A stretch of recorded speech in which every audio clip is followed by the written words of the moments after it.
t-shirts and clothing and all that good stuff that you need to get there at TariqElite.com. But right now, I want to talk about black people allowing ourselves to be used as pawns. We, as black people, we have a habit of letting people run game on us and start stepping to us when they want something or they want to satisfy an agenda. They always come to us with that same old game and we go for it all the damn time. So when are we going to understand and get to a point where we're realizing that people are using us for their own advantage and we're really not getting anything out of it? And I'm saying that to talk about this whole stop and frisk movement. And I discussed this on a couple of shows ago, a couple episodes back.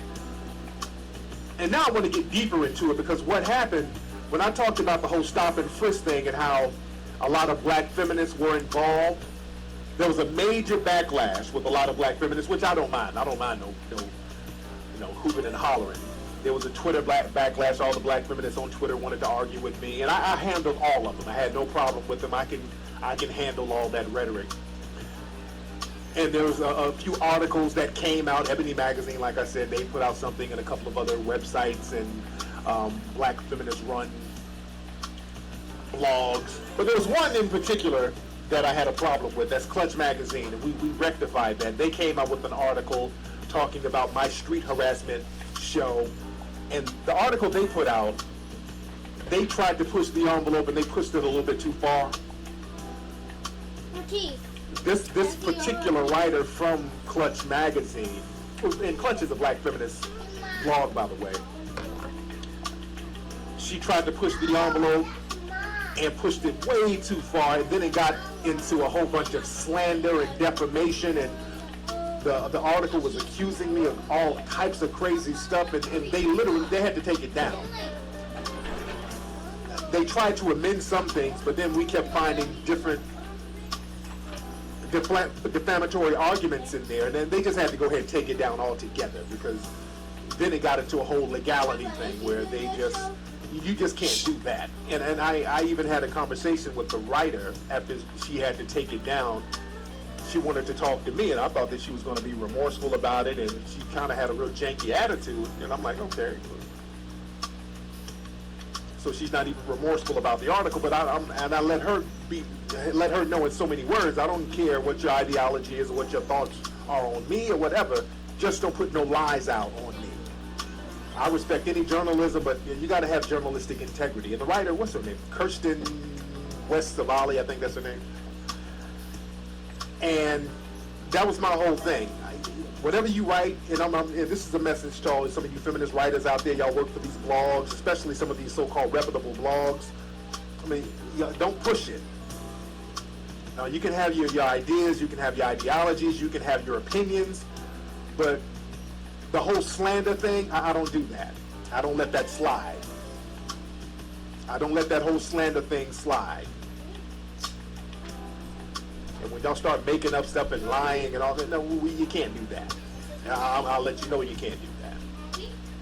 And sometimes, people try to be badasses and try to be on that stubborn shit. Well, you be stubborn up in court. Do that. Use that with the judge. Do that with him. Don't. I'm not gonna play games with you. Go to court and just be stubborn with the judge, because I'm not gonna play that game. Now, you got an opinion, you want to state your opinion, I'm a piece of shit, I'm an asshole, okay, that's fine, that's an opinion. But then y'all start talking about, this article that this woman came out with, it started talking about me teaching men how to engage in human trafficking and exploiting women. It was real crazy. It went all types of places that it should not have gone. But the point is that these articles come out trying to literally slander what I was saying about street harassment and a lot of ideologies that I have about black feminism. You guys know that I'm a staunch critic of that, because a lot of people, black feminists, they've done many things that I have seen that has been detrimental to the black community as a whole, and I think that should be called out. And the thing is, there are some sisters out there who venture out or get lined up with some black feminists thinking that it's going to be something productive, and then when they realize that it's not what they say it's going to be, they are bullied into going along with the program anyway. But again, the reason I want to talk about this is this whole stop and frisk movement, and I touched on it a few weeks ago, but the stop and frisk movement, not stop and frisk, I keep stop and frisk and street harassment, it's one and the same to a certain degree. It's one and the same to a certain degree, because now they're using street harassment as an excuse for stop and frisk. That's what they're doing now. See, the thing is, all these stories coming out about street harassment, it's being financed by who? It's not just coming up randomly. All of this street harassment stuff, it's not coming out because somebody wants to look out for the betterment of black women, by the way. And if you notice, all of these street harassment stories, they putting black women in the forefront, getting so-called black women to speak out against it. There's a reason for that. See, they're trying to make it seem like it's an innocent, bipartisan, biracial thing that has nothing to do with race or gender, and really race. They're trying to make it seem like it has nothing to do with race, and that's not honest. They tried to do the same thing with stop and frisk. That's why I keep referring to it as stop and frisk, because when stop and frisk happened, or when they had the stop and frisk movement in New York and all those other East Coast cities, they tried to make it seem like stop and frisk was, it had nothing to do with race. They were like, yeah, we're going to have to start stopping and frisking people. It's just going to be all across the board. It's just going to be random people. That's how they were saying it was going to be. But as we know, 80% of the people they were stopping were black and brown. So it was not random. It was not non-biased. It was a way to target black folks. And when I say black folks, that includes the Latinos too, because people say black and Latino, but hell, they're just black folks with accents as far as I'm concerned. I don't even really like to go to the Latino thing. I just say black folks, because we try to differentiate. They were targeting people classified as black or people of African descent. I'll go there. I'll qualify it that way. And the thing is, a lot of times when you point out the whole street harassment thing and how it is going to target black men, people of African descent, eventually, because that's what it's set up to do. If you notice, if you say that, a lot of so-called black feminists will jump up and throw up the smoke screen, well, no, you're trying to minimize street harassment. Street harassment is real. Then they'll start going into individual stories about how one of their friends was street harassed, how they were street harassed. They'll start going off into these smokescreen stories. Nobody's saying that street harassment does not exist. Let's not go there.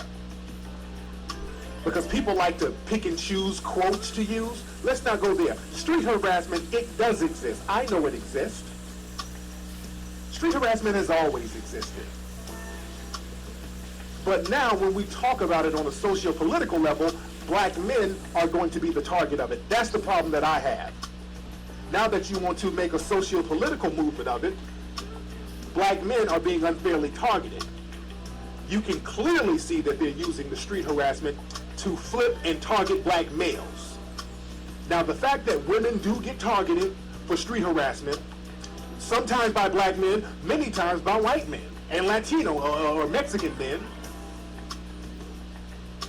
we acknowledge that. But can you, black feminists or women, acknowledge the fact that black men are targeted with these street harassment claims unfairly and unjustly, and they're being targeted purposely, and they're using the street harassment claims to target black men? Can you acknowledge that? And that's what I want you fellas to ask any black feminist or any black woman who stands up for this whole street harassment movement. Let them know I acknowledge that black women and women all around the world are harassed on the streets. Can you acknowledge that black men are being targeted by this movement? If they can't acknowledge that, two things: either they're just playing naive, or they're purposely ignoring it because they're in cahoots. They know exactly that it's targeting black men, and they have no problem with that because that's what I call the Negro bedwench mentality. because you want them to target black men because you have vitriol for black men anyway. This is why a lot of these black feminists, they know what the game is, but they pretend to be naive when you point out both sides of the game.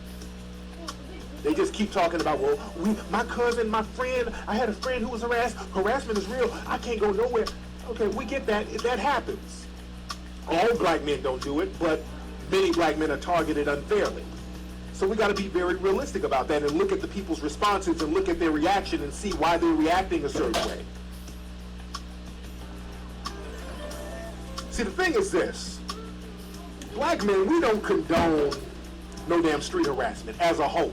I don't condone it. As a matter of fact, my whole platform is to dissipate the thirsty energy that comes from dudes. I've done several shows about thirsty dudes and how they shouldn't act like that. So if y'all are giving out this money and all of these fundings and research money and all that to stop street harassment, I deserve a check.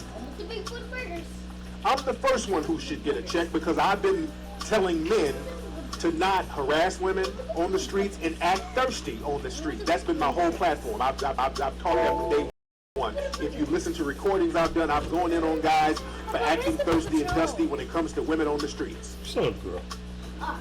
Be quiet. So I should get some of that funding if that's the case. But men in general, we don't condone thirsty, harassing behavior from other men. We just don't do that.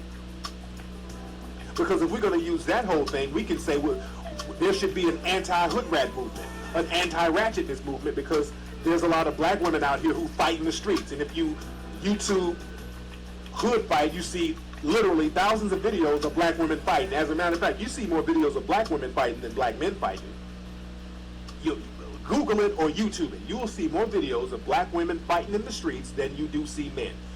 You go to YouTube and just type in hood fight, I would say about 70% of them are females fighting, black women fighting. So if we're going to go by the street harassment logic, can't you say, well, damn, I want anti-ratchetness in my hood, and I think there should be a movement based on all of these black women fighting.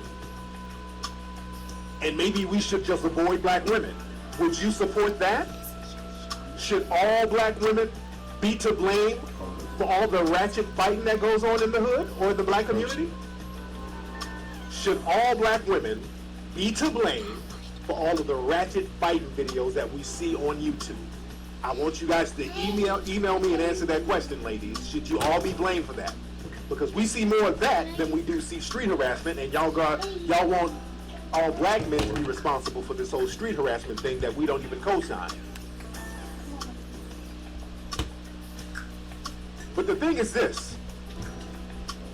There's a company called Hollaback. Hollaback, that's a grassroots initiative organization, and they're behind this whole modern street harassment movement. They're behind that. As a matter of fact, when Clutch Magazine put that fraudulent article about me, about shit that I didn't say and things I didn't do, the Hollaback on Twitter, their Twitter page, they were retweeting that article that I was in. Go look that up, by the way. See, we got to look at the people behind all this stuff, and this is why I say black folks are used as pawns, because what happened with this Hollaback thing, they were funded by the city of New York. Hollaback, it started, I think it was a white lady who started it. It was a small grassroots effort, and then the city of New York started giving them funding. I think they gave them initially almost $30,000 to combat street harassment. Now, why is the city of New York giving this grassroots organization money to stop street harassment? Let's just look at reality. Let's just look at facts. In New York City, we know we have stop and frisk in New York, and now stop and frisk is becoming unconstitutional. A judge ruled earlier this year, this summer as a matter of fact, that stop and frisk is unconstitutional because stop and frisk just stomps on the Constitution. It just shits on the Fourth Amendment, where you just stop people, do search and seizure, without any reason. The fact that you can just walk up on anybody and just say, hey, put your hands up, let me search you, without their consent and without them able to do anything, that literally shits on the Fourth Amendment in the Constitution. So legally, they're going to have to get away with just doing that, so they're going to need an excuse to be able to do that. So it's not a coincidence that this whole street harassment thing is popping up, and now black men are being targeted already. See, this is history repeating itself, family. back in the 1970s, there was a big anti-rape movement with white feminists.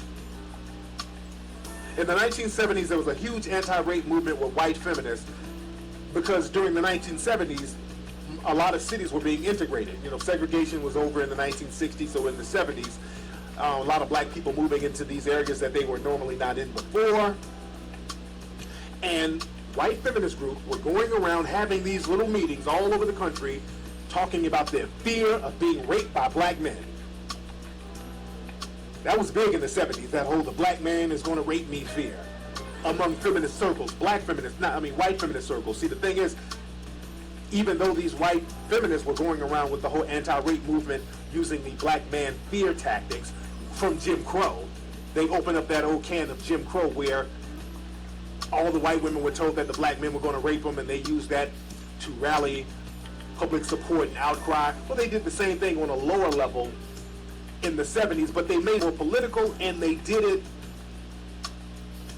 to get financing, because what happened is that a lot of these feminist groups, these white feminist groups, were like, hey, look, we're scared that these black men are going to rape us, so we're going to need money to build centers and to get rape crisis centers and mental health centers, and they got it. In the 1970s, the white feminists, they got millions of dollars to build rape crisis centers all over the country. I mean, thousands of rape crisis centers were built all over the country in the 1970s. And mental health centers to help people cope with the fear. Notice I said fear because a lot of brothers weren't just going out raping people, just, you know, they weren't doing it like that. But just the fear was getting them funding. And the thing is, they were criticized in the 1970s for that movement. They were highly criticized for being racist. On two fronts. They were being racist because they were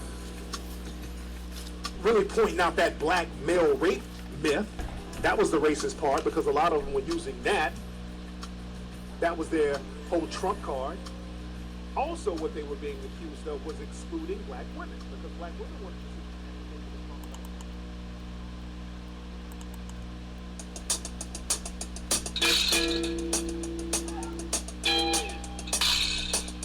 This is the JB's monorail.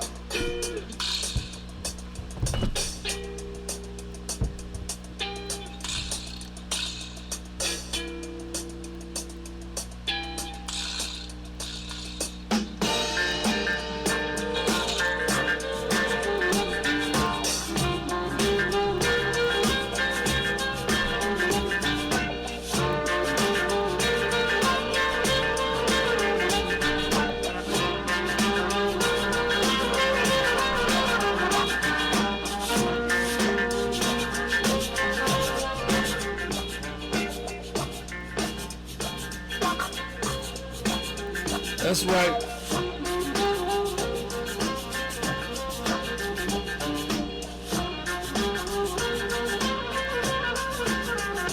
Hey. Okay.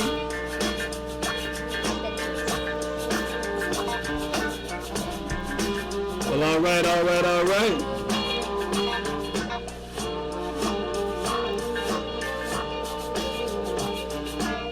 Ladies and gentlemen, welcome to another episode of the Mo Man Truth Show.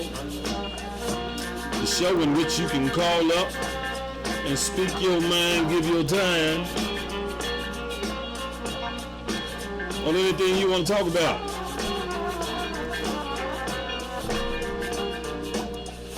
Today is May 23rd, 2014 on the Mo Man Truth Show. Today is Friday, which is my day and your day. Hoping everybody had a nice time out, nice day out there today. It was a nice day because I was out there earlier and I had the opportunity to witness for myself that it really was a nice day today. Wasn't too cold, wasn't too chilly, wasn't too hot. It was almost just right. Not quite. Could have been a little bit warmer for me. But nonetheless, it was still a beautiful day considering this horrific winter that we just went through. And I love the summer, and I know you do too. So thank you for tuning in once again. For those of you that have tuned in, let me give out the call-in number. at the beginning of the show, which is 309-679-0487. And that there, what you was hearing was a clip from one of the Tariq Nasheed shows, in which I will play the rest of that clip at the ending of my broadcast. I always play a clip at the end of the broadcast, so when you hear me say good night, ladies and gentlemen, do not sign off. Do not sign off. Hang around and listen to some good game from a man. I know I'm saying my man like I know him personally. I do not know him personally. We are not acquainted at all whatsoever. But he's still my man because of what he stands for and what he does, and I just love it. I don't really like to call myself a fan of anybody's, but I'll put it like this. I'm a big admirer. And I am talking, in fact, about the man, the genius, our brother, Tariq Nasheed. Ladies and gentlemen, Tariq Nasheed. So, if you listen to that clip that I played at the beginning, I really hope that you enjoyed it. Hope that it was, you learned something from it. And if so, you will also learn some more when I'll play the rest of the clip at the end of the show. Now, this is a Friday evening. I got the show off to a pretty late start because, as usual, because of technical problems. I don't know what it is that makes a computer just wants to, act up like it does sometimes. Most of the time they work just fine. But when every time I need it to work right is when I start my show. And when I need it to run perfectly, something goes wrong. The sound or the screen, or it don't want to take commands, it don't want to follow commands, it's running all slow. And then as soon as the show is over, it's running right back fine again. Now you could say, well, maybe it's because you broadcast and that's what's doing it. But hell, I'll do a mock broadcasting after I do this one just for a test run, and it run just fine. It's just a Murphy's Law type of thing. If things can go wrong, it will. Just the forces of the anti-nature of something that just works against you when you're trying to do something productive, trying to do some moving in a productive direction. There's always something. Notice how easy it is to do dirt, though. It's real easy to do dirt. That's the way life seems to be set up for humans. I guess I can't speak for everybody, but that's pretty much the way it's always been for my life. But nevertheless, I'm the type of man that I'm used to the obstacles. I'm used to the bad luck. I'm used to that just bad things not going right. As a matter of fact, I've learned to expect it. So when it happens, hey, you just take it with a grain of salt and just keep on pushing. Make the best out of a whatever situation. Once again, I have my let me get some music going. Sometimes I get to talking so much I forget that I got some good dusties in my cache of music. Let me see what I got going on here. I'll tell you what, we ain't never heard this one on the show before, right? Uh-oh. Wait a minute. See what I'm saying? When you think everything is all right, it's really not. There we go. What y'all think about that?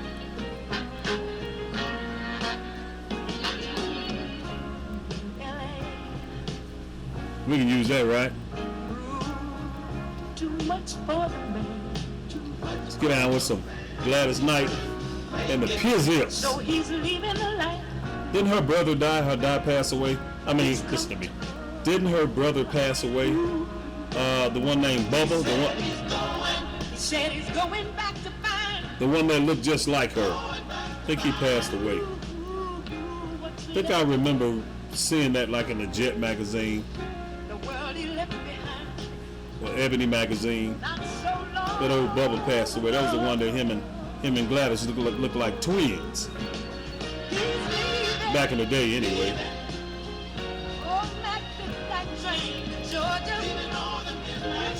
And the last that I heard, that I knew of Gladys Knight, she had, I think she had a restaurant. Her and her daughter runs a restaurant somewhere in Atlanta or something. I know you will.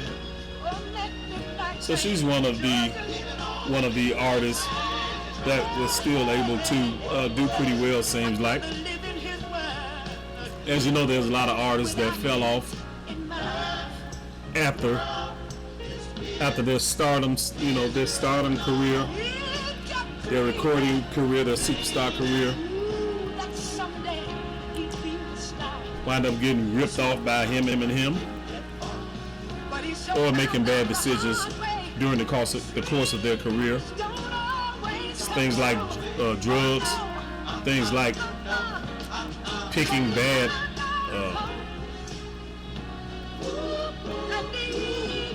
spouses, or making bad business decisions, or not paying attention to their business.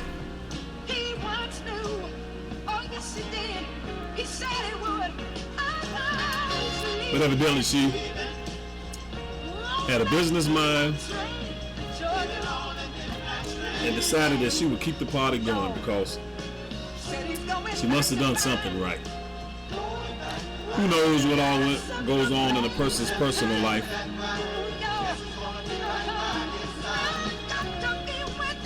I know you will.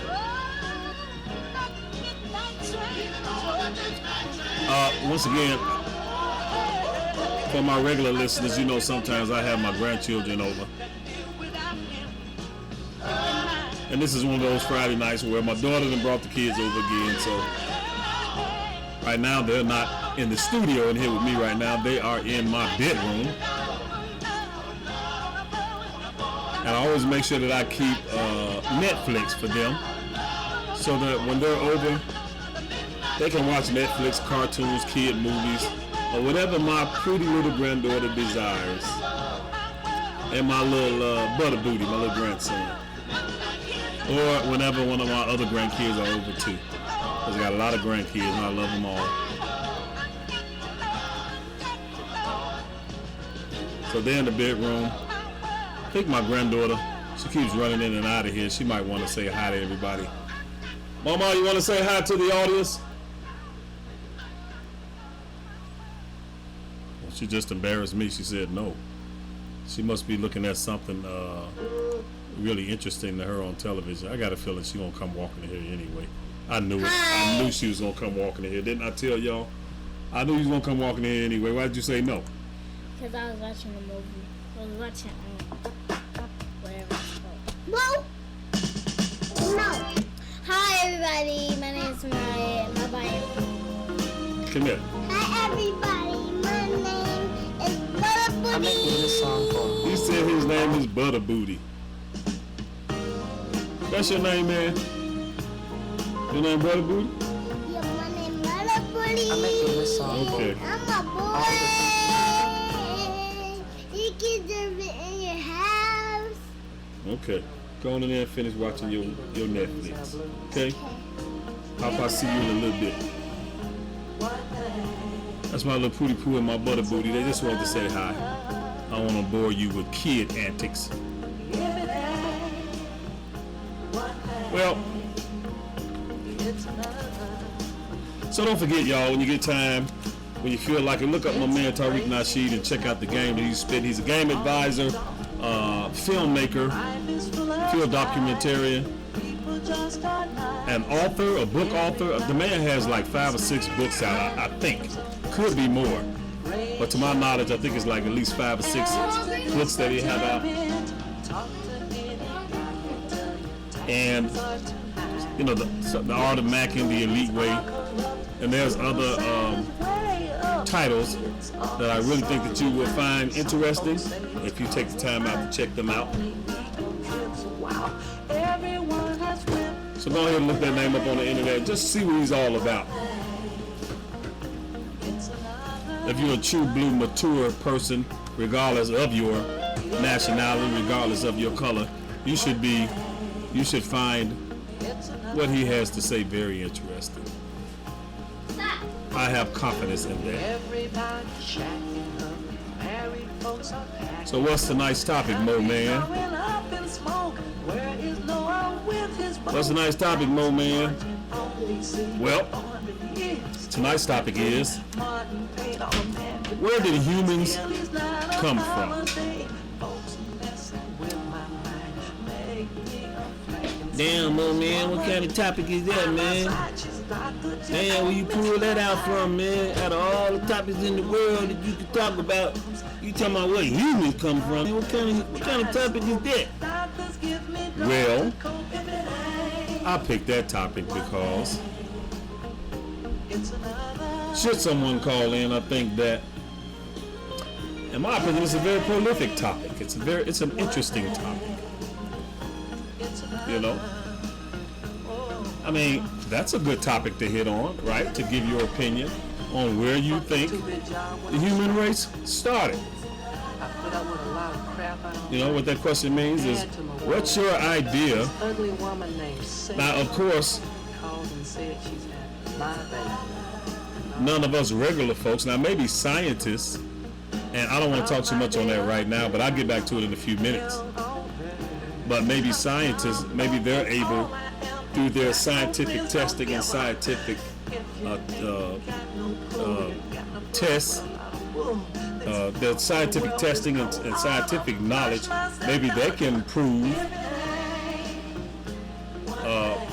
where humans originated and how we got to be here.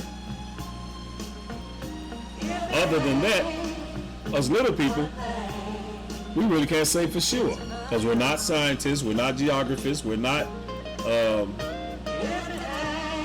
biologists, we're not, I forgot that word for the ones that study cells, a cellologist or something. Most of us are not historians, so we don't have an adequate amount of knowledge to really try to explain where humans came from. Although we can learn as much as we can about it.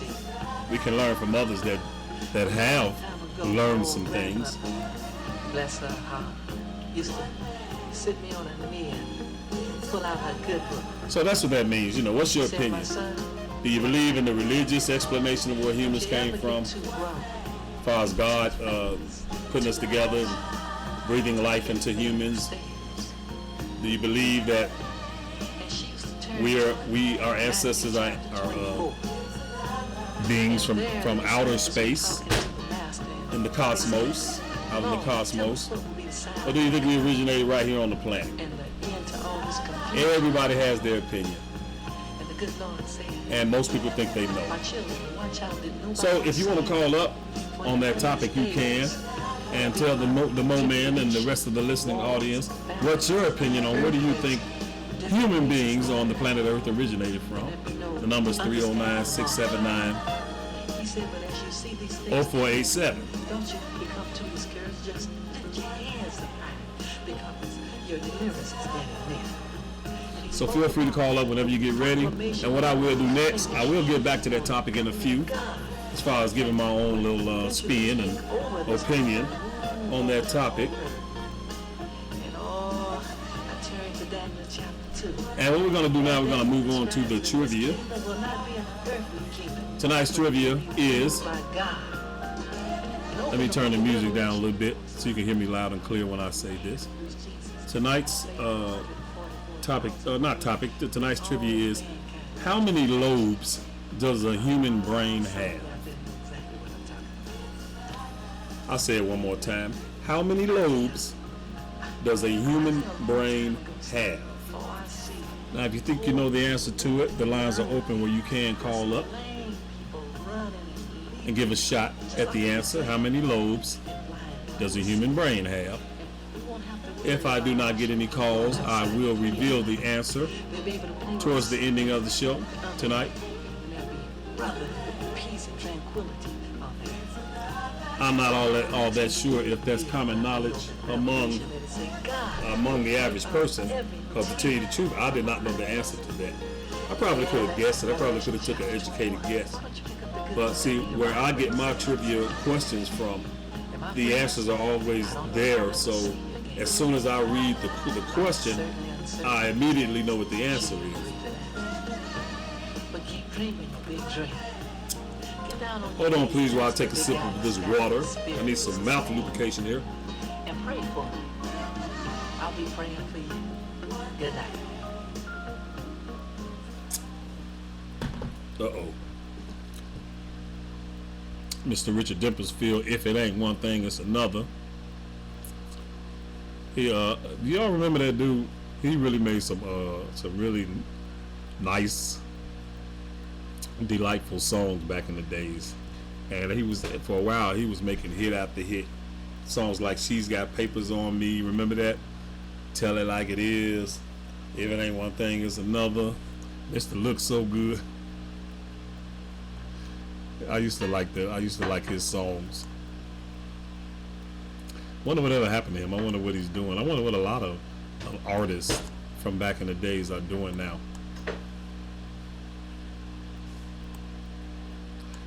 Just something to think about. Makes you wonder. What are they doing now? So they need to come out with a show. I think there has been show. They need to come out with a show that looks these people up and do a story on exactly what they're doing now. I think that would be very interesting.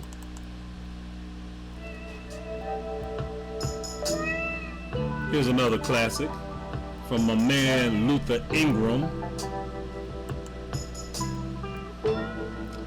I've never really been able to figure out what this song is about. And to my best guesstimation, I think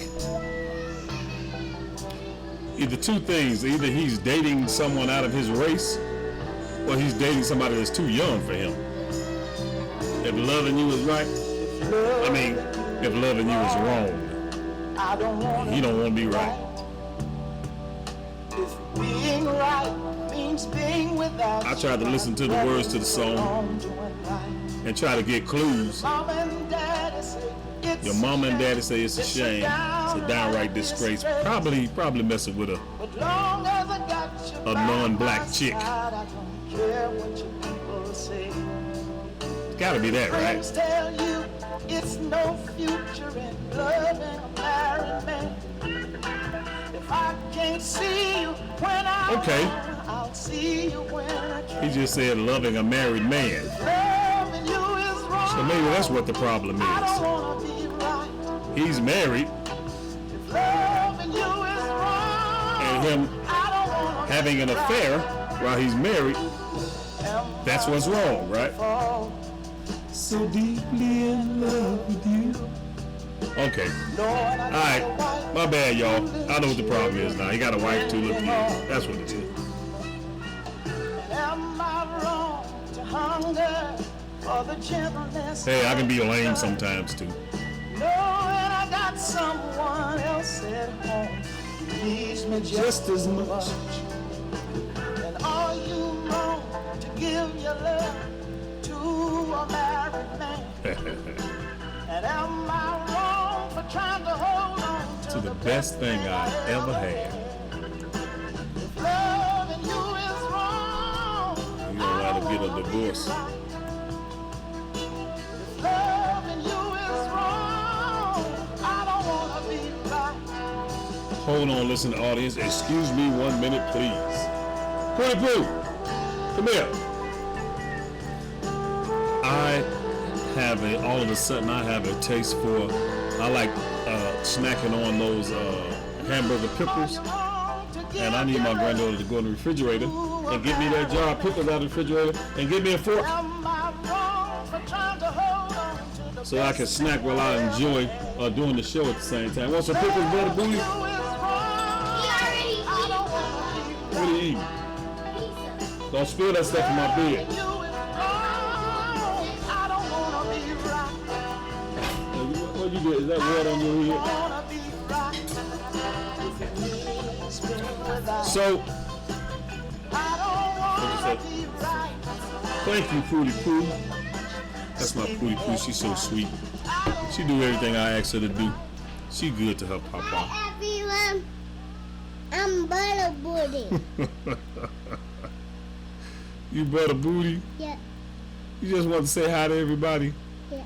Okay, man. Ain't nothing wrong with that. It's my butter booty.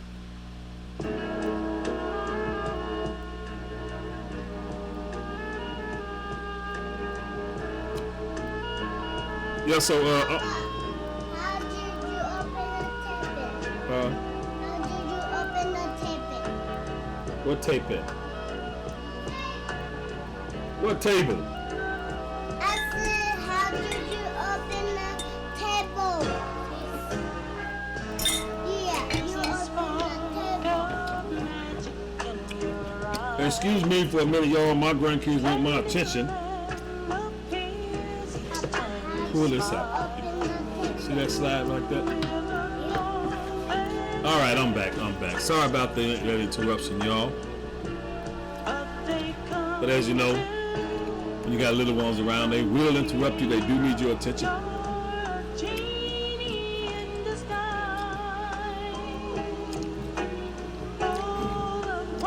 And she wanted me to show her how to open up a dinner table. Because she just fixed her something to eat. And she wants a table to eat it on. Ain't nothing wrong with that. As long as they don't spill food in my bed.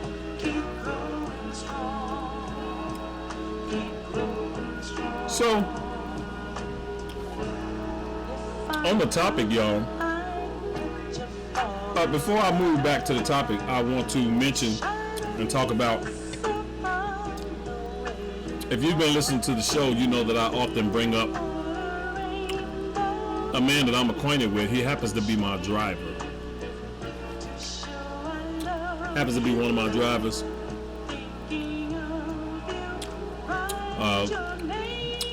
White guy named Mark. He's like in his early 60s. And I like having debates with this man. I like talking to him.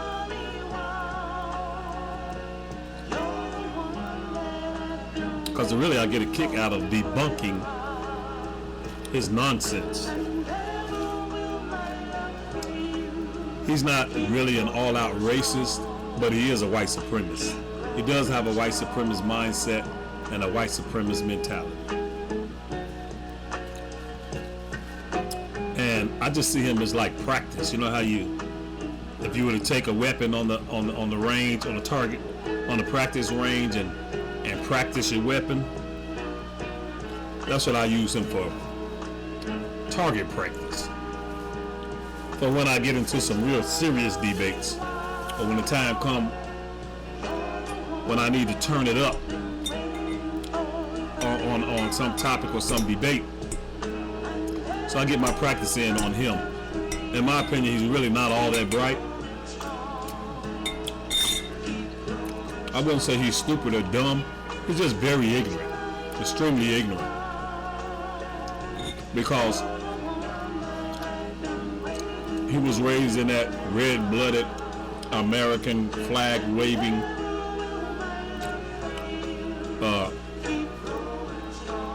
Christian religion culture. You know. And he's the whitest white man I ever met in my life. You can't get no whiter than Mark.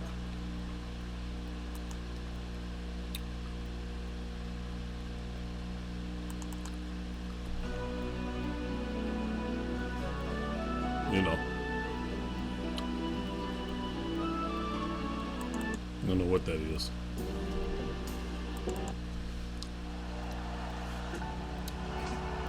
In my opinion. But I do enjoy talking with him because what I do respect about him is that he does speak his mind. And I appreciate the fact that I have a straight up 100% white man to talk to about all kind of different stuff. We talk about race relations, we talk about history. we talk about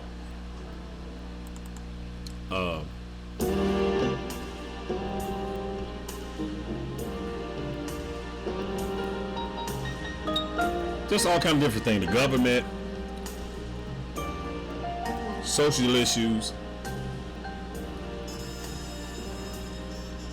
We even almost been on the verge of having a heated debate. But cooler heads revealed on his side and my side.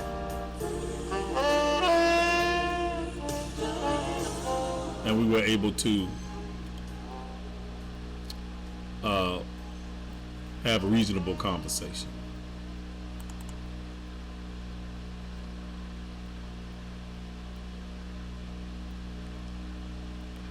So anyway, yesterday, no, that was today. That was today. But I rode with him today.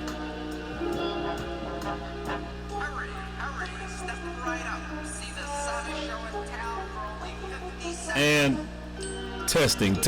Okay. Gotta make sure my mic working. I think maybe I need to turn the mic up a little bit because I'm looking at my recording levels. Testing. Okay. Maybe that's a little better. And the main topic that me and him got on today was, what was it about? Oh, I know what we were talking about. We were talking and he was talking about something, and then he mentioned that he used to hang out with, because, I told him that I always suspected of him of being a white supremacist. Actually, I told him I thought he was a racist. But I need to correct that. I wouldn't really put him in the racist category. I'd have to change that to more so the white supremacist category.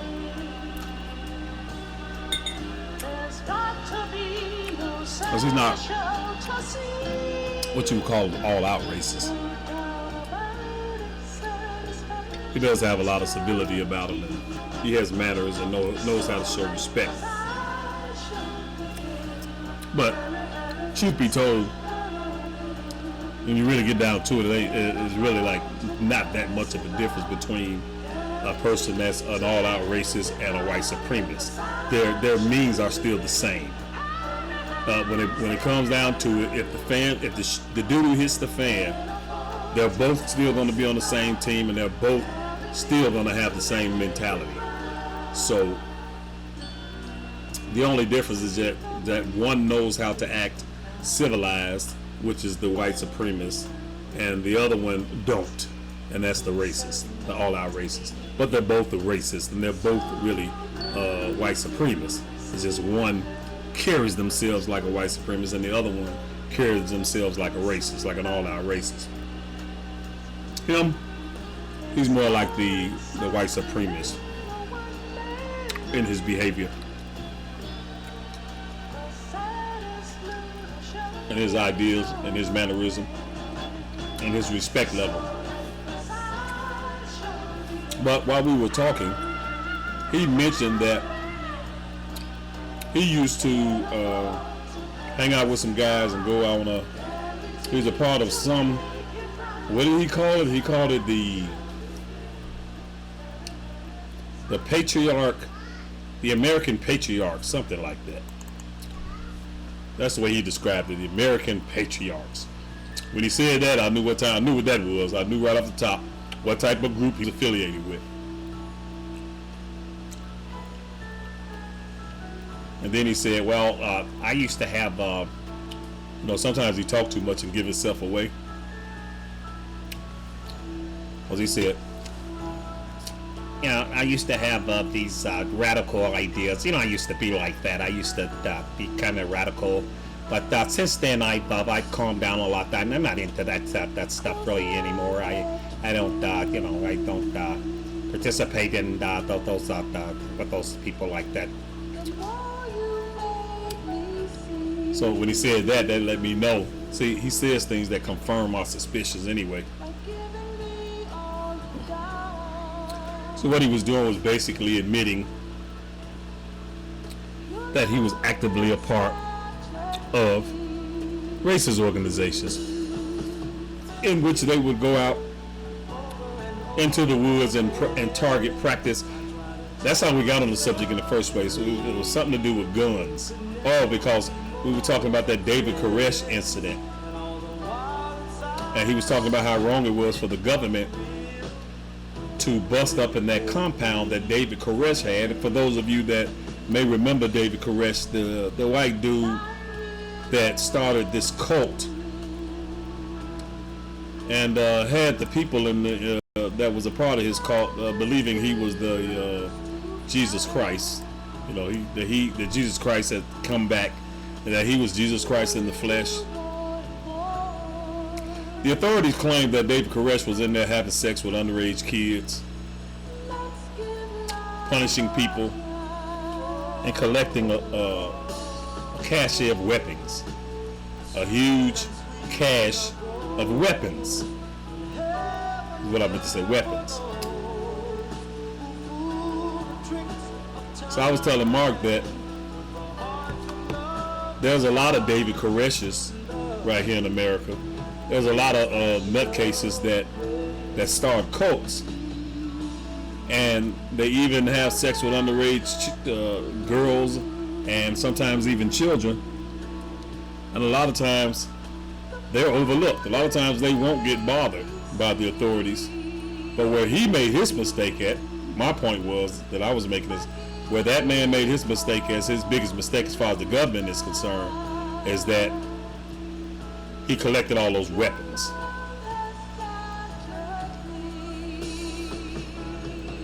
He collected all those weapons, and with the United States government, any organization or group that go as far as collecting very dangerous weapons and too many weapons, and to couple it coupled with the ability to draw in followers, then that's when you get destroyed by the United States government. You will be destroyed.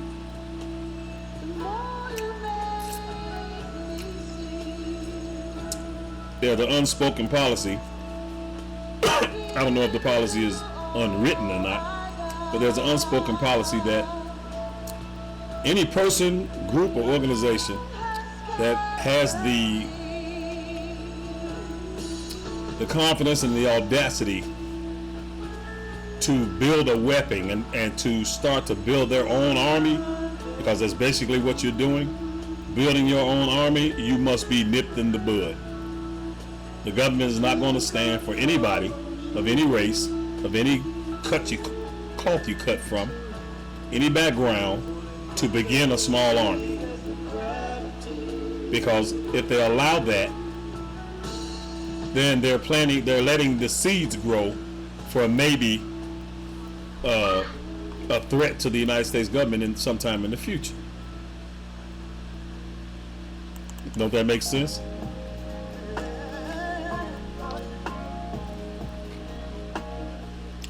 Makes sense to me. Not only does it make sense, but it's true.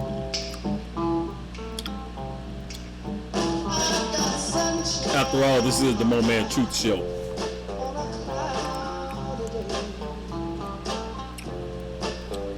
And I'm going to let you collect weapons, even though you think you can because you're a white, red-blooded American. I don't care about you being no white person thinking you got the right to build up an organization collecting heavy artillery and weaponry. Because you can, and one day you will, be a threat, especially if you get enough followers. Especially if you're able to manipulate, brainwash, or convince many other people to follow you.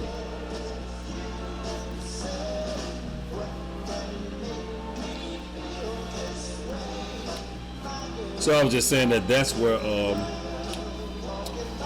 David Koresh, that's the main thing that got him attention, that got him attacked.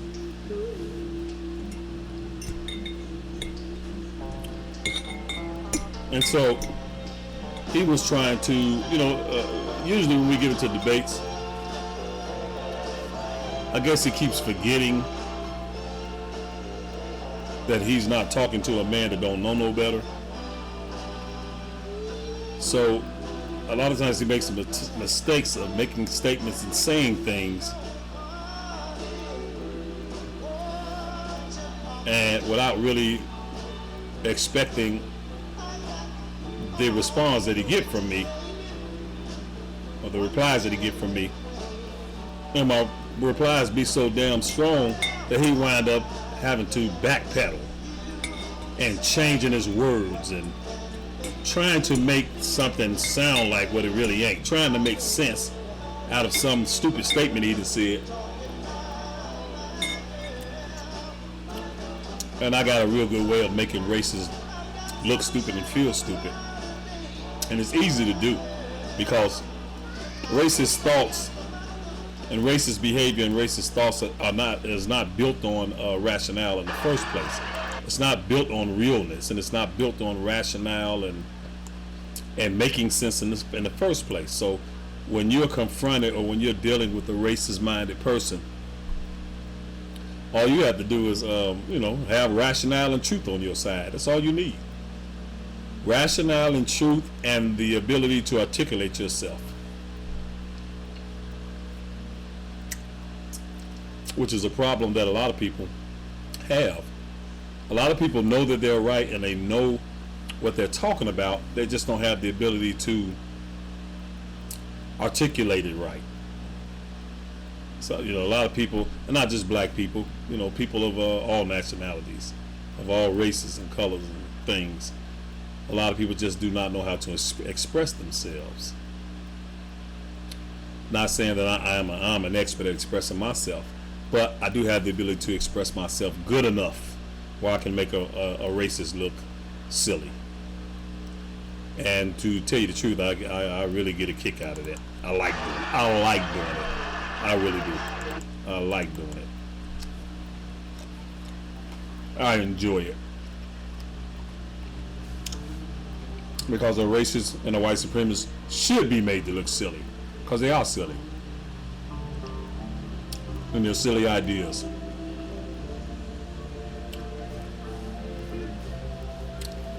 And if you can't see that, you're a coon.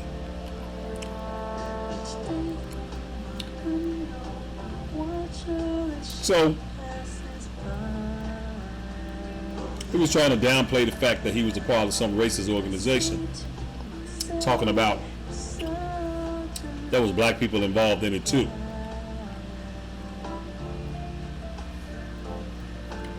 So I asked him, which I knew he was lying. Might have been some black people maybe out there working or something, doing some type of work around there or something. But one thing I know for sure, those racist organizations are not going to allow black people into the organization. For one, blacks are damn near their number one enemy. That's the reason why they organized in the first place. Because they expect some type of race war in the future. And they're preparing themselves for it. They're also preparing themselves to fight the government. Because they know that the government is not going to go along with it. They know that they're going to have really two wars on their hands. They know that we ain't got that type of weaponry. We don't have the weaponry to, and if something happens, it's not like we're going to go to where they live at. We're not even on that shit. We ain't thinking about, we're too busy trying to survive, trying to live, trying to work our jobs, do our hustles, live our lives. Black people do not walk around with the dreams of a race war on our mind. We really don't give white folks that much thought in terms of challenging and fighting, out in the streets fighting. We don't think along those lines. So evidently all the weaponry is mostly for the government. The government has the wherewithal, the weaponry for warfare.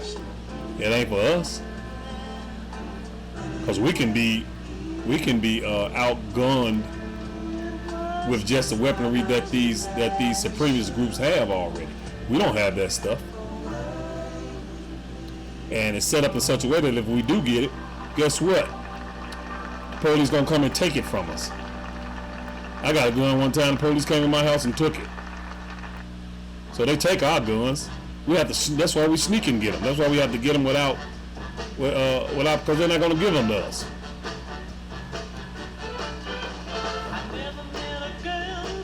The average black person has been in some type of trouble. Black man, anyway, has been in some type of trouble with the law. Yeah, that's like a rite of passage. You know,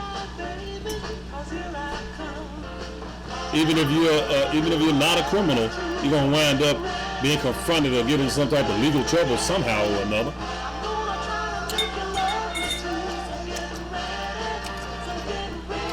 Or we get pulled over and arrested, accosted on the street and arrested for any damn thing.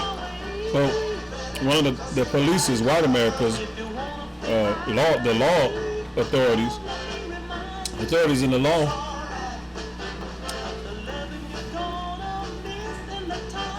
their goal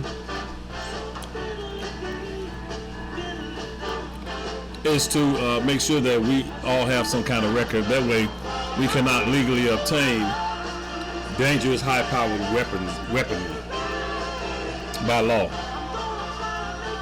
It's set up like that by design. Got in trouble for this and that or been to prison, you can't get a weapon.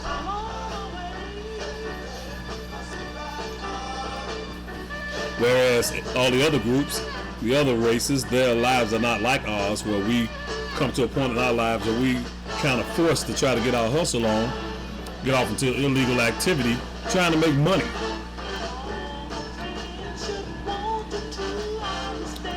And you're eventually going to get caught up, develop an arrest record, develop a record, a criminal record, or wind up going to prison. And that makes you unqualified for obtaining weapons legally. So that's why we have to sneak and get them.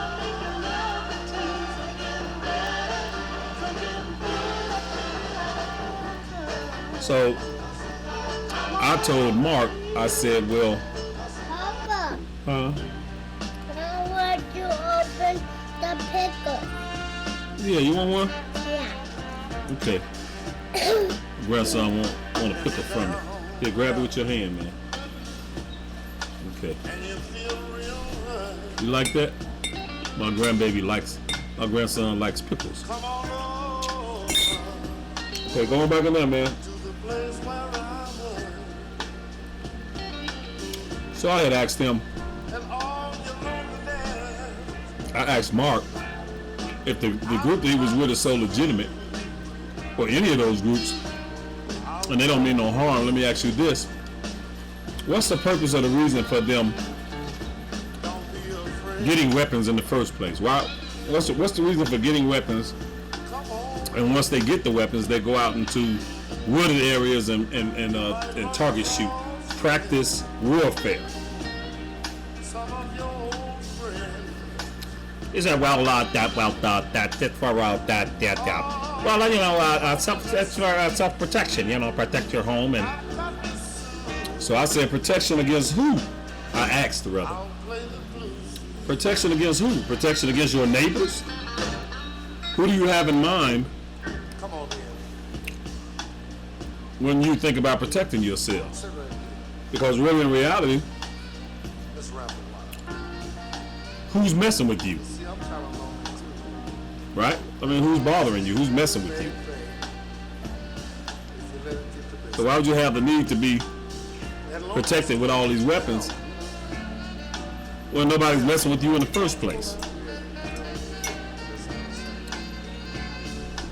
Yeah, well, He said, well, in case, like what happened in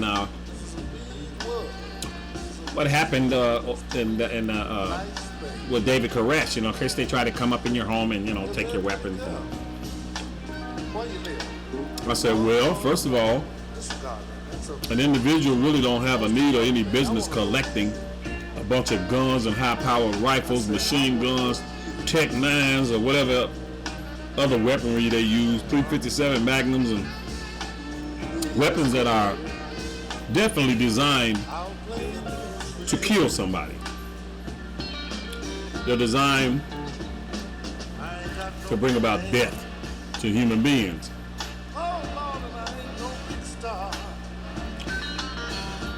And like I said, anybody that collects and acquires too many weapons, you're going to get the attention of the United States government, and they're not having it. They're not going to let you. They're not going to let you just live in peace with all these weapons.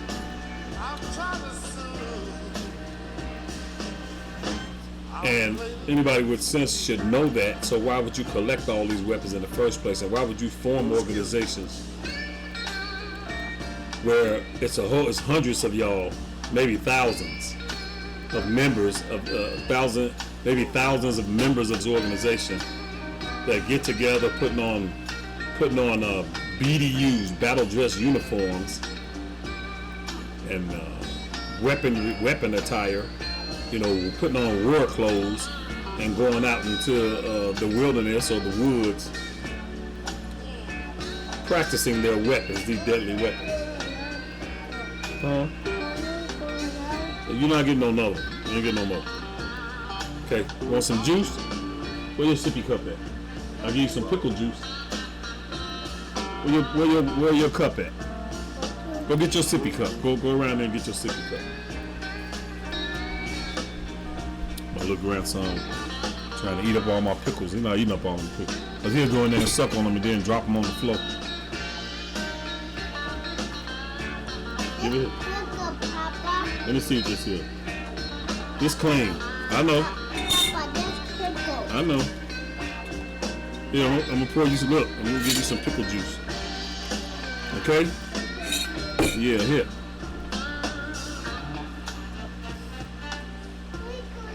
Yeah, pickle juice. You love my attention. So, back to what I was saying. Oh, this blues is going away, ain't it? Let's get something with a little more fire to it, y'all. You know what I mean? Y'all remember this here?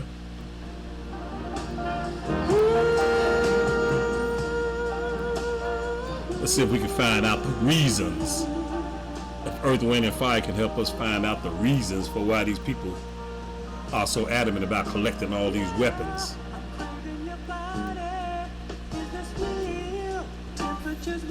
So now, excuse me please while I take a drink. Hold on please.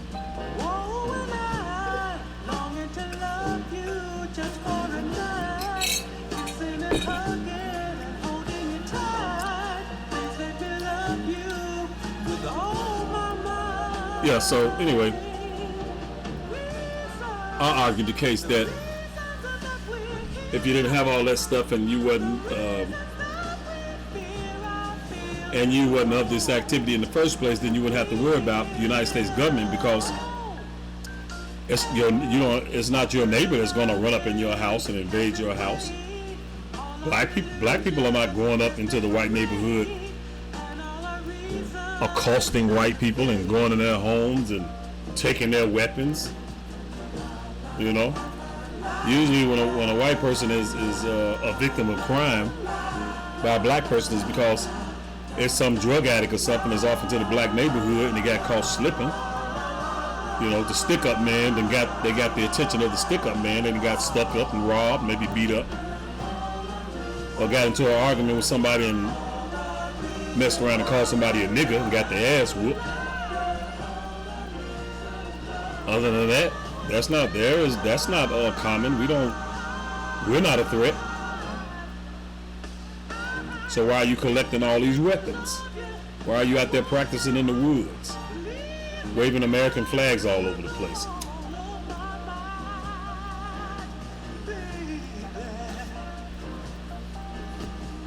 So he beat around the bush. He knew what I was getting at, but I wanted him to say everything that he was going to say before I spilled the beans, before I let the cat out the box. And eventually I did. I said, let me tell you something. Here's the reason why they're collecting all those weapons, and the reason why they're out there practicing warfare, and the reason why they got their children out there shooting their big guns is because they are anticipating and wanting some big race war in the future. That's the reason why. Look, you know what? You really have a negative mind, and you're looking at people, negatively. And I said, well, you can call it negative-minded if you want to, but if the truth is negative-minded, then I guess I am negative-minded. But there's nothing you can say to me to convince me that that's not the reason why those people are out there clowning with all that warfare practicing and collecting all these weapons.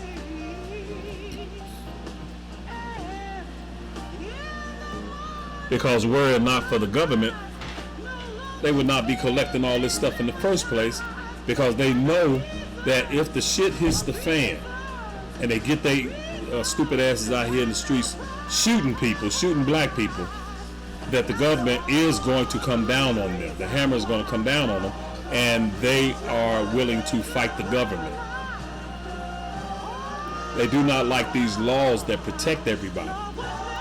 White supremacists and racists, what they really want to do is they would like to go back to the good old days. They would like to go back to the days where they got little black children sitting up under their feet with their feet up on black kids' backs. They like to be able to rape a black woman when they feel like it. They like to be able to kill black men and women when they feel like it. They like to go back to the good old days of hanging Negroes from trees. They like to go back to the days when they can shut you out of a decent job, where they can discriminate against you openly, or they can be racist against you openly. They can treat you any type of way openly. That's what they really want. They want those laws back, or the absence of those laws. They can't stand the idea that black people are protected by the United States laws. It's illegal to go out, accuse some black man of raping your 73-year-old mammy, or mother, or whatever, and then forming a posse and grabbing him and stringing him up, setting a fire up under his body, cutting off his penis.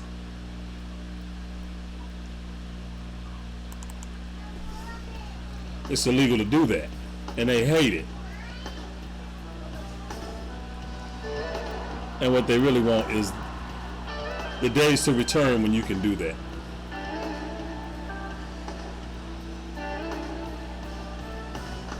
Because they have no respect about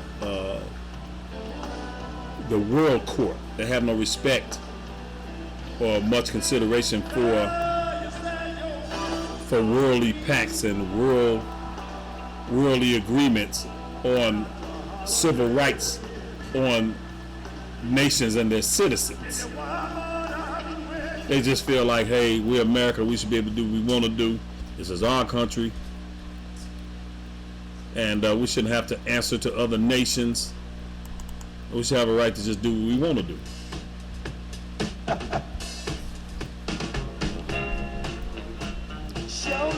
That's the reason for these militia groups. He was trying to use other words. The guy Mark was trying to use other words to describe them, but really all he was talking about was a militia group. That's what he was a part of, a militia group. And I told him that too. You were part of a militia group, but you don't want to use the word militia group. You're trying to slide other words in there to take the place of the word militia group. And you're lying if you're saying that there was black people. Shh, be quiet, man. You're lying if you're saying that there was black people standing around them, joshing and joking around and laughing with those people and practicing with their weapons with them. That's not going to happen. Nowhere is that going to happen with militia groups. When the sun go down and it get dark, they'll kill your ass. That's what they'll do. If some black person is hanging around, they will kill that person. He will come up missing.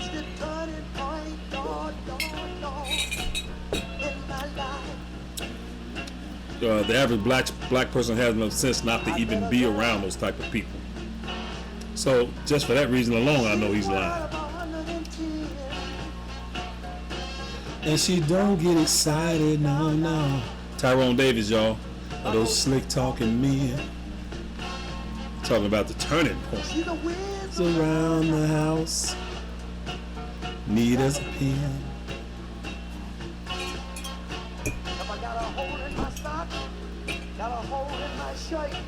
Sweet things she'll mean.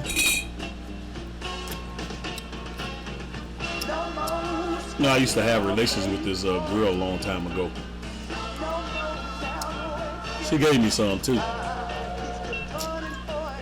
I think I must have been around 16 at the time. And the girl liked me. She was the daughter of a tenant that lived upstairs over us.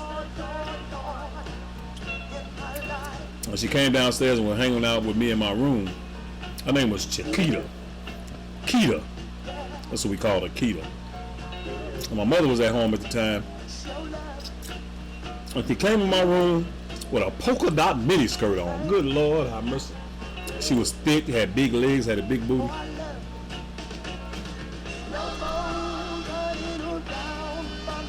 And she was clean and neat that day too, smelling good. But she liked me. She thought I was cute. Used to call me cute all the time. My mother was at home at the time.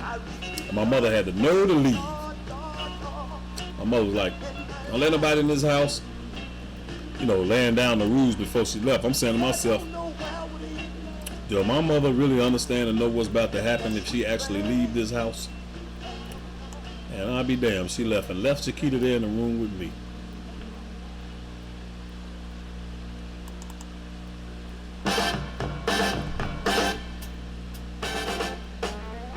And I don't mean to brag, but goddammit, it was furniture moving around in that mode.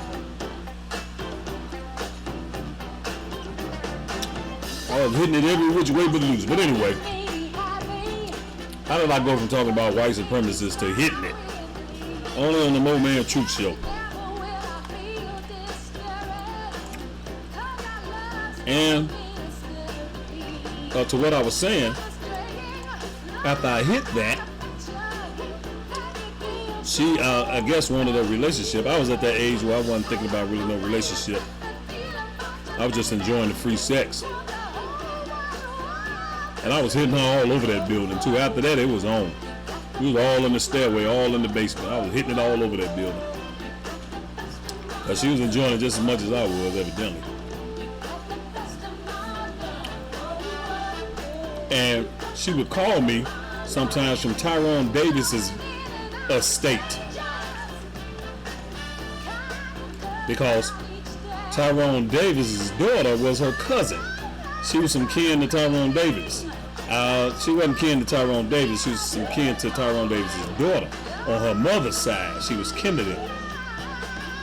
So she would go out there to Tyrone Davis' house, and sometimes she'd call me from there. And I'd talk to Tyrone Davis's daughter sometimes.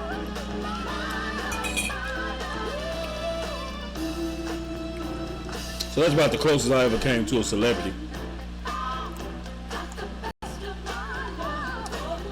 Besides the time that I asked Michael Jackson's father for a job.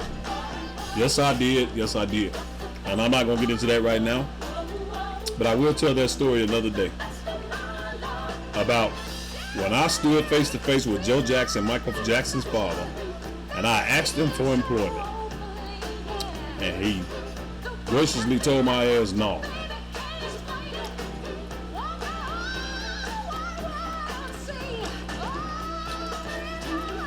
But back to what I was saying.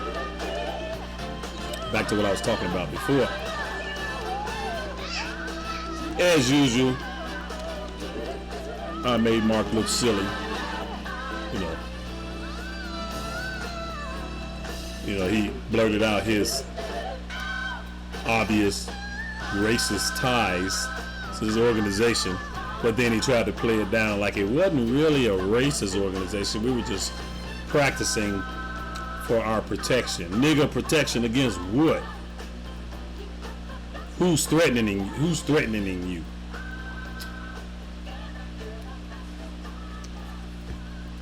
So you may as well go and tell the truth.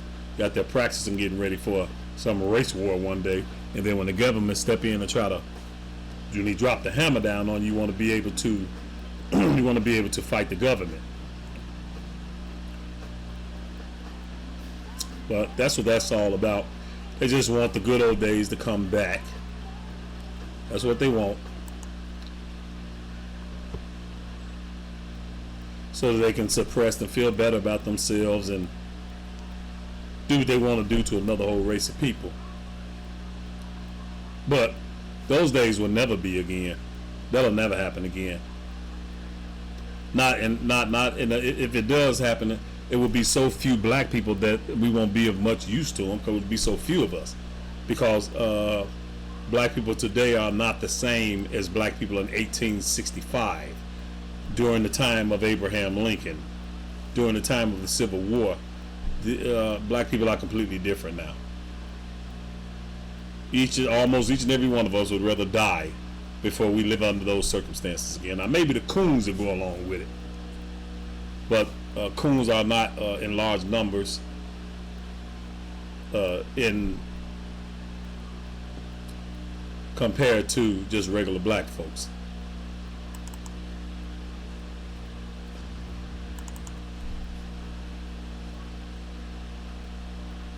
So those are about the only ones that have left to mistreat, treat like slaves, forced labor, hanging, killing, castration, all that crap, raping people's children. Because the rest of us are more likely to wind up dying if we don't have the weaponry to defend ourselves. We'll die trying, like that 50 Cent song, "Get Free or Die Trying." That's what's going to happen. They just evidently take for granted that we're just going to bow down and go along with it. That's not going to happen. The spirit of black people is way completely different than the spirit, that religious stuff don't work as good as it did back then.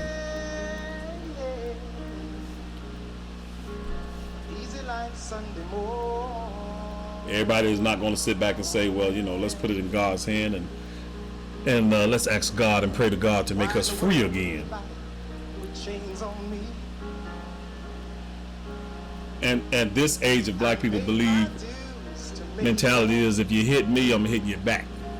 You try to kill me, then I got a right to try to kill you. That's the mentality now. Not know, well, if I acquiesce and if I go along with it, then maybe they'll decide to maybe treat me nice or not kill me. I don't think the majority of us are thinking like that.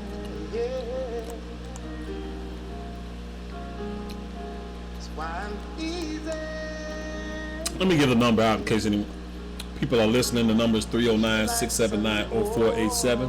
309-679-0487. And let me double check and make sure that the phone is working.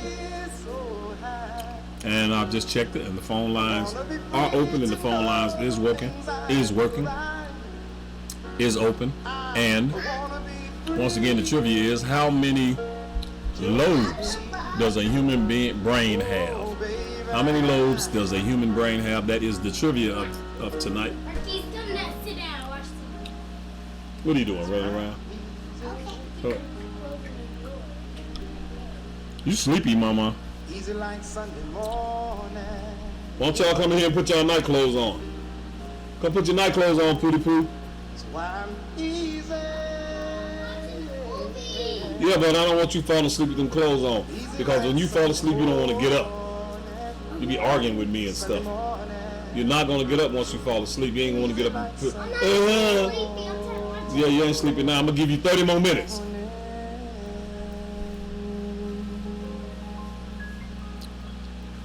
So anyway, I thought that was an interesting conversation me and him had. A lot of times I wish that I could tape. I wish I could tape our conversation and play it on the show. That's the version of Easy that I was looking for. Lionel Richie, Easy Like a Sunday Morning. This is the version I was looking for. Now, who don't like that song? Girl, I'm leaving you Tomorrow. Seems to me, girl, you know I done all I can. So once again, I'm gonna call out the number one more time. Call in number is 309-679-0487. If you want to call in to the No Main Truth Show, that's your business. That's your prerogative. You can call in if you want to. If you don't, then just sit back and listen. Either way, it's fun for me. Makes me no different. Well, it makes me a difference. I'm not going to tell that lie. Yeah, it makes a difference because, see, let me tell you something. When you call the show, what that does is that gives me, put fire in the spirit in me, and makes me more able to chop up game with you back and forth, and then you can add your opinion, add what you know, your knowledge on the topic and on the conversation to bring some far to this situation. Now, a few minutes ago, I just got through talking about these. All right, thank you, son.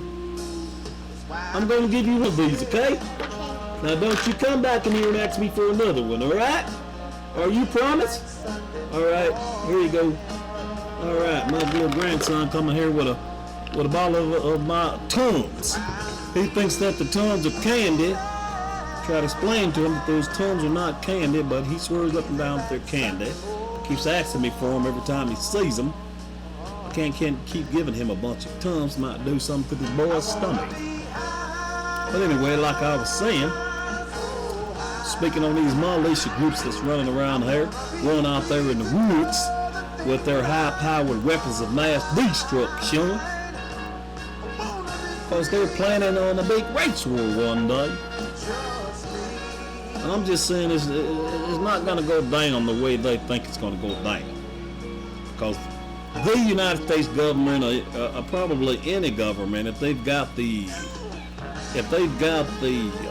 wherewithal to put down a rising or put down some group of organization that's trying to get a foothold on starting an army, they're going to drop the hammer down on you, and they're going to drop the hammer down on you real hard. So you better think twice before you run out there wasting all your good money and all your time out there practicing hanging up pictures of black people in your Target posters, shooting at them. Hanging up these effigies of, what's his name? Barack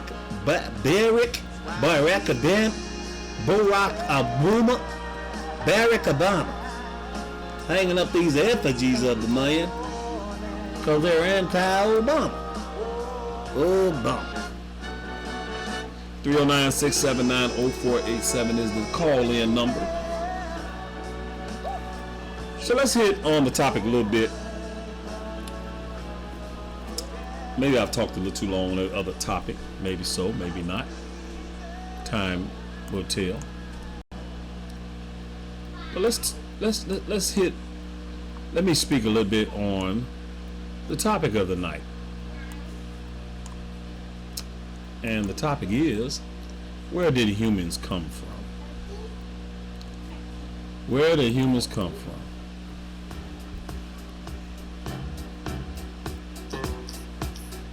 That is the question. Brother Booty, where did humans come from? Oh, Papa, you're right here. I know that, but where did humans come from? Where did people come from?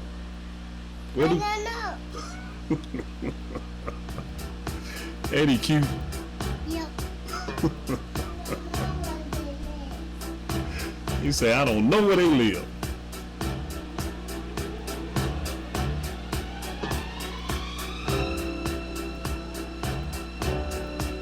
Now, one of the most popular beliefs of where humans came from, I don't know about around the world, but here in America anyway, I think that the majority of the people believe Mommy, that, Daddy, and Jerry with me. okay man, believe that the God that we're all familiar with, as the story is told in the Christian Bible,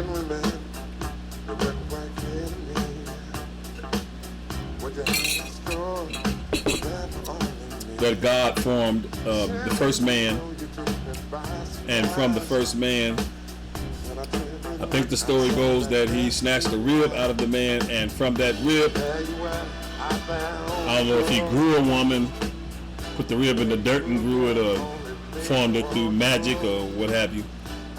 But from that rib of the man came the woman.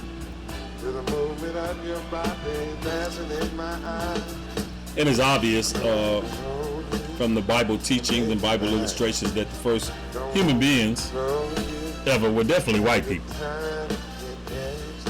They wasn't Hispanic, they wasn't Bolivian, they wasn't Mexican, they wasn't black, they wasn't...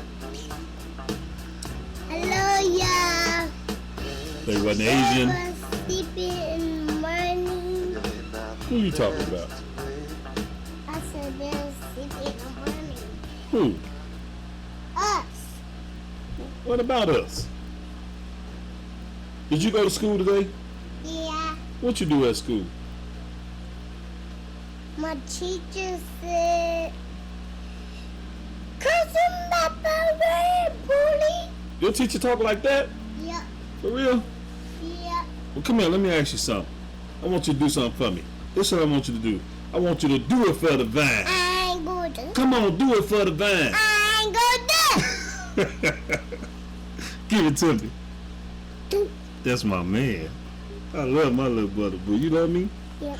You love your papa? Yep. But you ain't tell me you love me today. I love you. Mariah. Poo.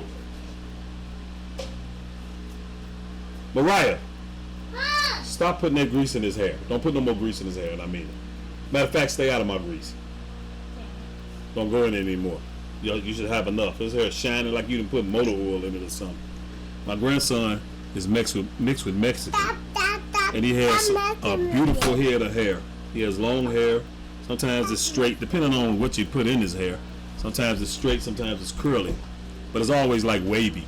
Got real beautiful head of hair. And his sister likes to experiment with his hair all the time, and then put my petroleum jelly all in his hair. But anyway, where was I? The number 309-679-0487. You can talk regular. You don't have to whisper. I think my granddaughter's asking me for some coffee. Did you ask me for some coffee? Now, what I look like giving you some coffee? No, you can't have no coffee. I'll give you some later, okay? Wait till the show ends, okay? I'll give you a little bit, okay? Okay. Brother, go in there with that noise.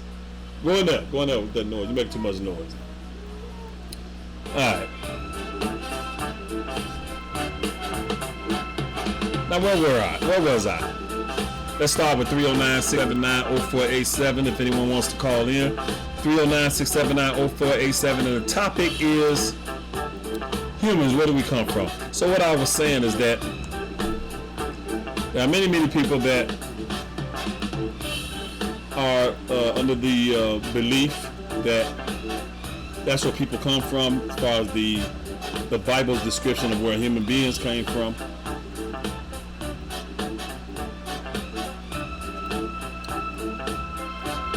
And also, there are those that believe that we are offsprings of alien organizations.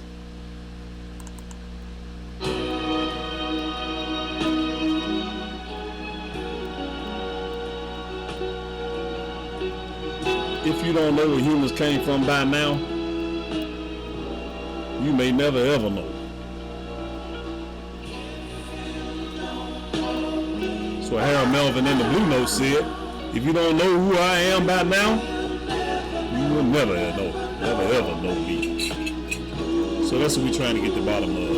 Who the hell are we? All the things that we've been through, you should understand where the human race comes from. Like I understand you. Baby, I know the difference. Yeah, so there are those that believe that we are the offsprings of an ancient alien civilization. Now, me personally, myself, as far as that notion of us coming from alien from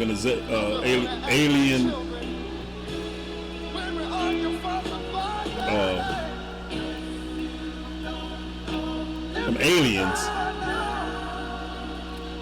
I think that sprang up from white supremacy not wanting to admit that those great wonders of the world, like the pyramids and the Sphinx and the Egyptian civilization and other civilizations, that stuff was managed, organized, started, and ran by African people. See, one thing white supremacy do not like to do is to give credit to the greatness of the black man and woman. So rather than to believe and accept that this is the workings of a great ancient civilization, which were African, it's more easier to accept and believe that this work was done by aliens.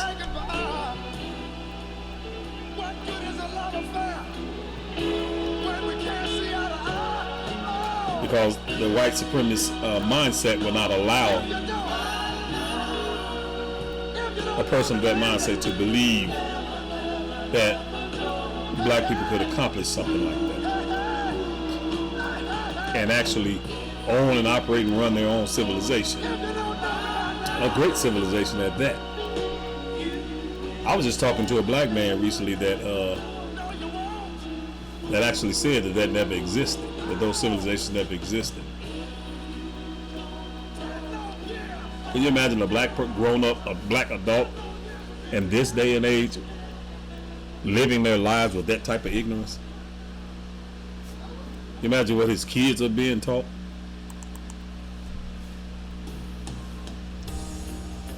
Maybe his children learn better on their own. Hopefully.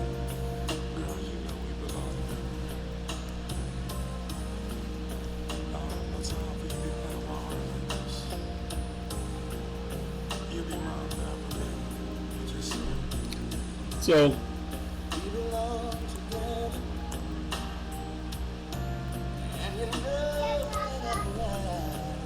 thank you, man. Thank you. Now, me myself, just in case anyone's interested in what my opinion is on where people came from, how the human race got started. Be honest with you. Papa, did you every time give me that? Papa, did you ever give me them glasses What glasses? over here? Here, man. There you go. Okay. I'm busy right now. I told you later when I finish doing my show. Alright. Go on now. Get on out of here with that. Bye, people. We're about to go. Go. Get off the show. And so, me myself, where I was going to give my opinion Come here, let me ask my granddaughter. Let's see if she knows. Here's the trivia. You want to do the trivia first, or you want to answer the topic of the show? So let's do the trivia first. How many lobes does a human brain have? My granddaughter probably don't know what a lobe is. You do? Sections of the brain, right? No, Papa. Yeah, man. 20 in the 20s. 20s? That's not right. That's not the right I answer. went to the health center and I learned, but I forgot. All right, let me ask you this: where do humans come from? Let's see what my granddaughter has been taught, if any. Let's see what's her take on it. You know, I got to take the time out to explain these type of things to her. Okay, This is my granddaughter explaining where humans, the human race, like all people, where did all people come from? maybe they came from here, like not Earth, cause the Earth wasn't here, but probably out of the water or from lands, great lands, From what? from lands or the water, Speak up. from lands or the water or something. From lands or the water or something. That's your answer? That the human race originated from lands or the waters or something? Papa, Maybe you might be on the right track. Papa. Maybe. Huh? did you ever Can you see what? hit me with the answer? gases? No, because you'll blurt out the answer. Papa, did you ever hit me with the All right, I'm gases? gonna let my daughter see the answer to the trivia. She promised me not to blurt out the answer. Papa, See it? See the answer? did you never Look. hit me with the gases? How many lobes does a human brain have? Okay. Papa, did you never hit me with the gases? Okay, y'all go in there. I gotta finish. I gotta wrap the show up. Go in there. Go in there. Go in there, man. I'll be through in a little bit. Okay, where was I? I was talking about.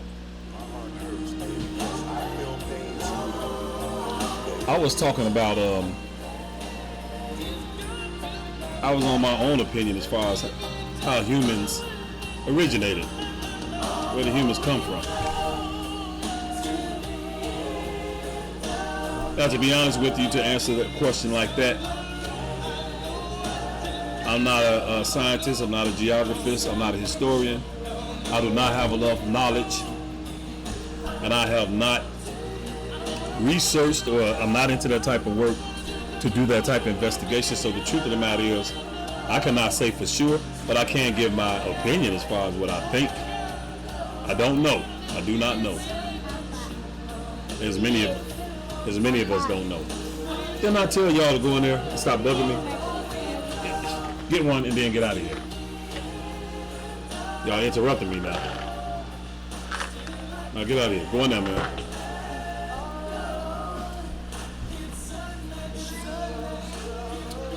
But here's my opinion is, and I could be wrong, but just in my opinion, this explanation makes more sense than all the rest of them to me.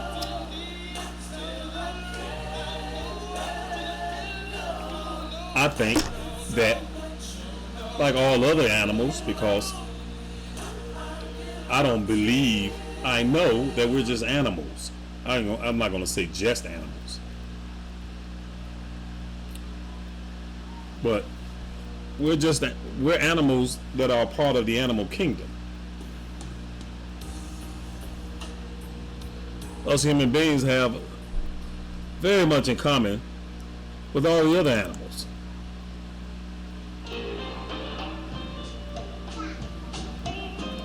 This song here by the Four Tops, Still Waters Run Deep.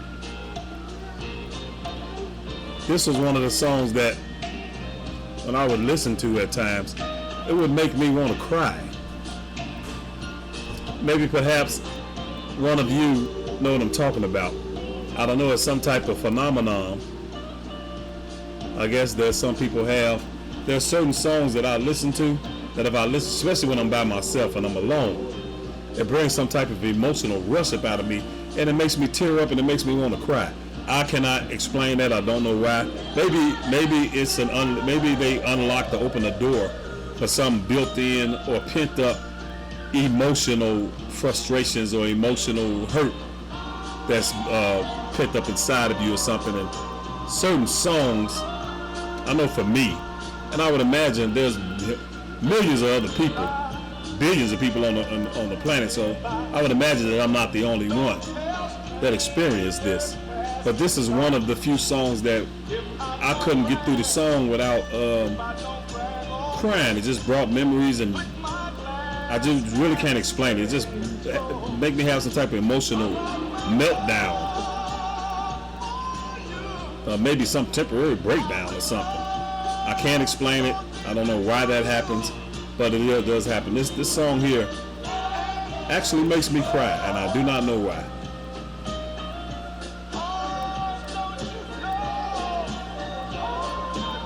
Certain songs do that to me.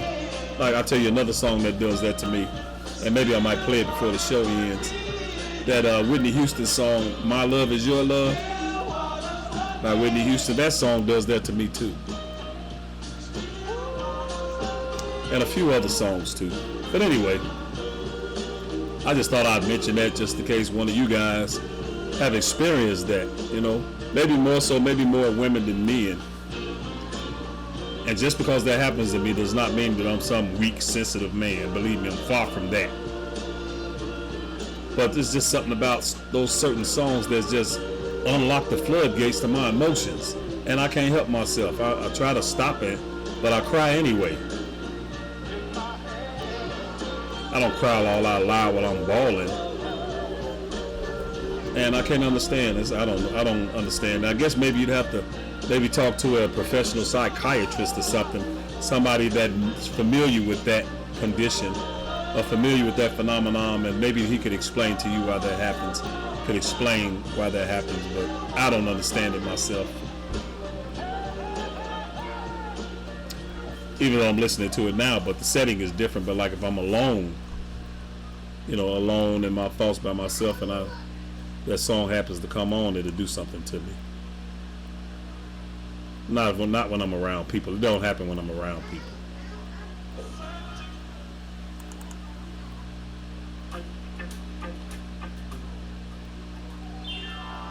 But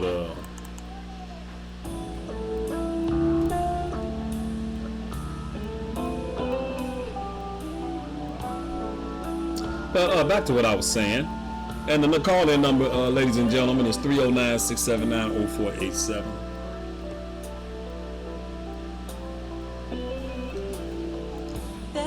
I was saying that we're just animals. We have two eyes like all the other mammals. We have a nose, we have a mouth, teeth, ears. Everything they got, we got pretty much. It's just formed differently. And the biggest difference between the human animals and all the other animals in the animal kingdom is that most of them have a built-in defense. They have a built-in defensive mechanism. Like they have their teeth, they have speed, agility, and they could actually kill real quickly, most of them, a lot of them, with their strength. And most of the other mammals, the bigger mammals our size, are much stronger than us. I mean, the biggest, strongest human being, man, is no match for the average chimpanzee. The chimpanzee is stronger than the strongest man on earth. A chimpanzee would kill him. A chimpanzee would kill one of those wrestlers easily.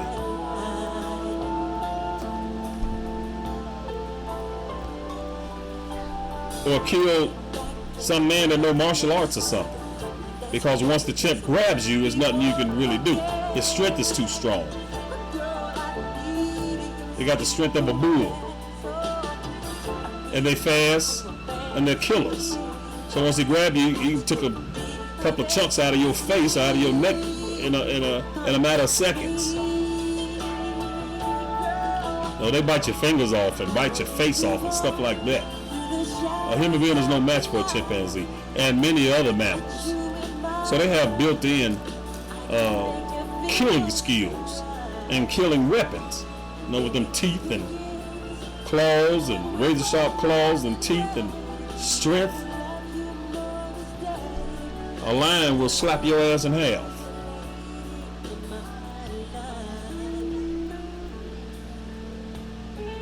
And another thing that sets us apart from the rest of the animal kingdom is our ability to think at the level that we do, our intelligence level, and our emotional level. We're the only animal on the planet that has the ability to do things, that does not have anything to do with survival. All other animals, they act and do things only based on surviving.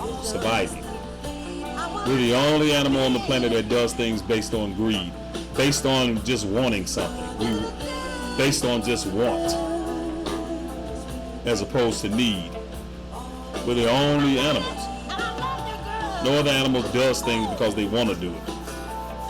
They do it because that's what needs to be done, or it's part of their survival.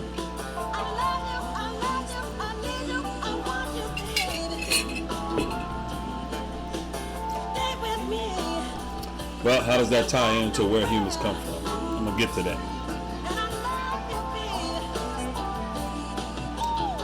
And all the other animals, I mean, if you go back, let's say 50 million years in the past, if you go back 50 million years back, a giraffe would not look like the way it looks now.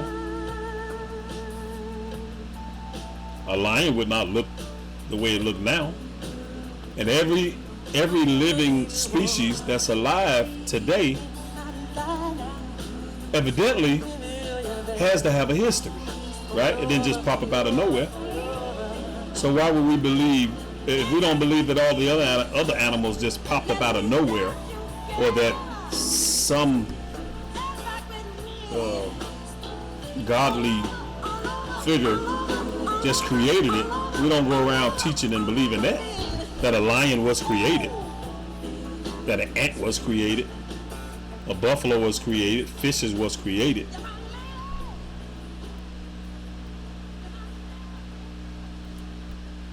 Then what would make you believe that the human animal was just created all of a sudden? All the other animals in the animal kingdom had to come from something, had to evolve from something. And that's what I think. This is what I'm getting at. Just like if you were able to go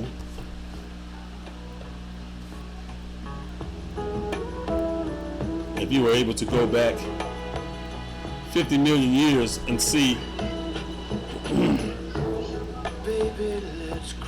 what kind of animal that a dog evolved from, or a cat evolved, if you was to look at that animal, it probably wouldn't look much like today's dog or today's cat. It would look much different.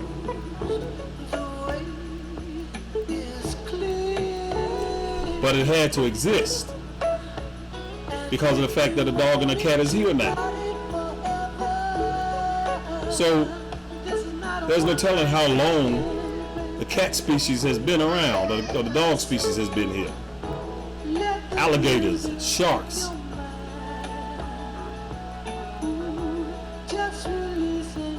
Now the professionals claim that animals like alligators, crocodiles, and sharks, they haven't changed much. They still look basically the same as they did millions of years ago. But that's not the same for the rest of the animals in the animal kingdom. Most of the other animals looked a lot different.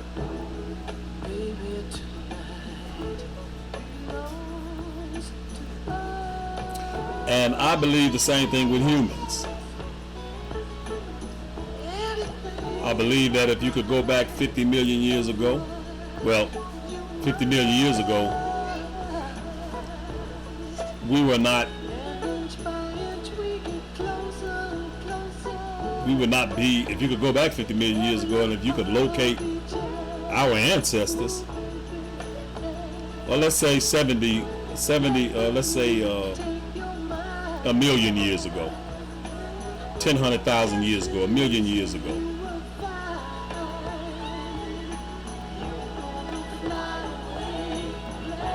If you went back that far and you went trying to look at our ancestors, human ancestors, you shouldn't expect for them to look like the way we look now.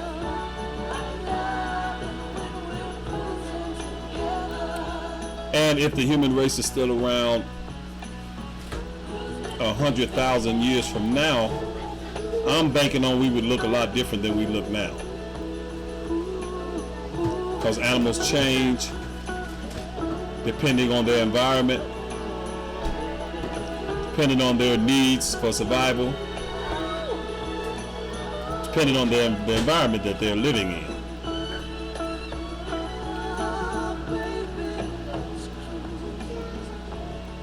So there you have it with my opinion. I think that human beings evolved from other animals just like all the other animals evolved from something. Just like all the other animals have some type of ancestor, ancient ancestor that lived way before civilizations and people developed the intelligence level that they have, and before civilizations popped up. Just like all the other animals had some type of animal that they evolved from. They're the same